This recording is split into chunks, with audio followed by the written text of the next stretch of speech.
You know, I really love making this bread.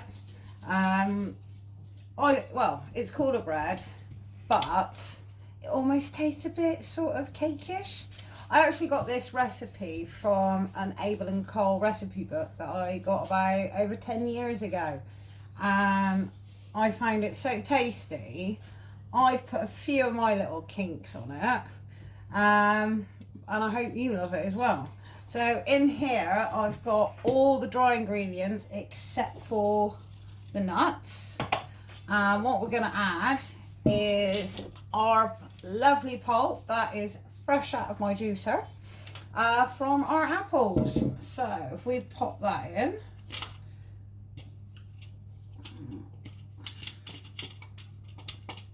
So we get to use all the apples. If you've got a juicer, literally you're going to need the apple juice for the cake, for the loaf, sorry. Anyway, you're going to need the leftovers to add into it as well. So 2 for the price of 1, not bad.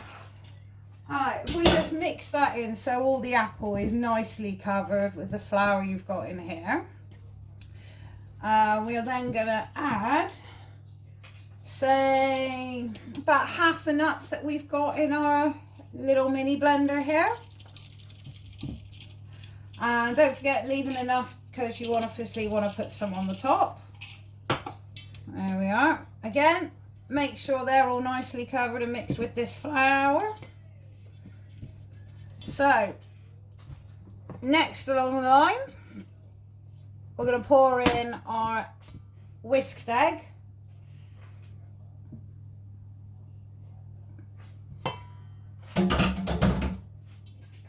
Our melted butter.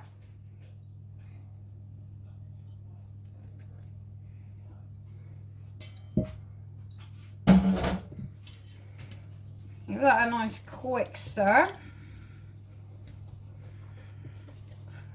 Along with that, I'm just going to add some golden syrup if you haven't got any honey.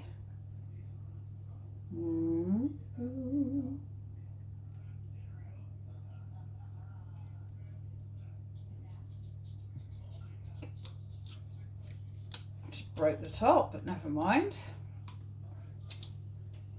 There we go, put that back. I'm just going to give this a quick stir of our home juiced apple juice.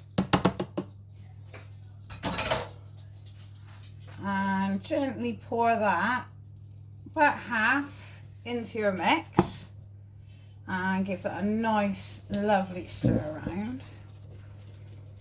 And basically until you can all start seeing it all blend together. There we are. Pour some more of that in.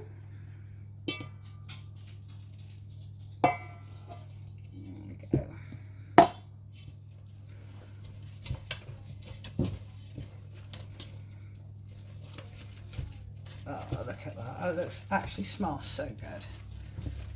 It is. It's the cinnamon and the other flavours that are going through this. It's making it look really nice.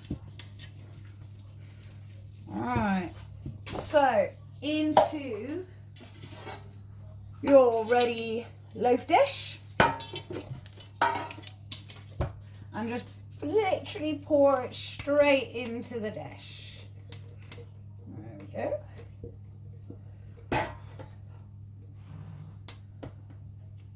we are.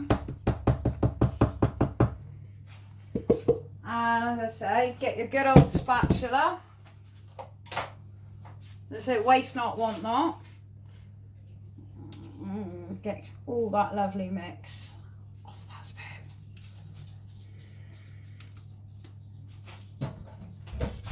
And out the bowl.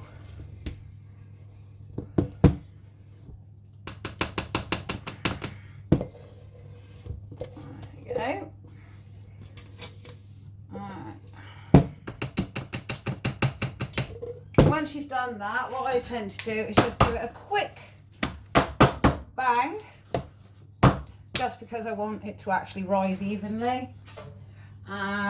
Maybe a little poke down too, just to get, again, just because I want the evenness in this loaf. All right. You're looking for sort of, you don't want the mixture too runny. So you're looking for quite a dense sort of mixture. All right, and then the last part of this. There we go.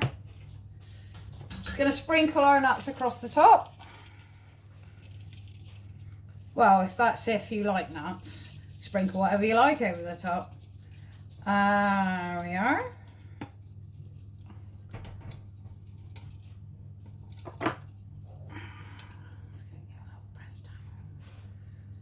Just giving it a tiny little press down, just because I don't want to lose too many nuts when it rises, or when I take it out of the tray. There we are. And that is all ready for your oven. So I'm going to go and pop this in, and I'll be back in about 30 minutes. Depending on your oven, it can be between 30 and 40 minutes. I'm going to check on mine in 30, and I'll be back to see how well this is risen. Enjoy.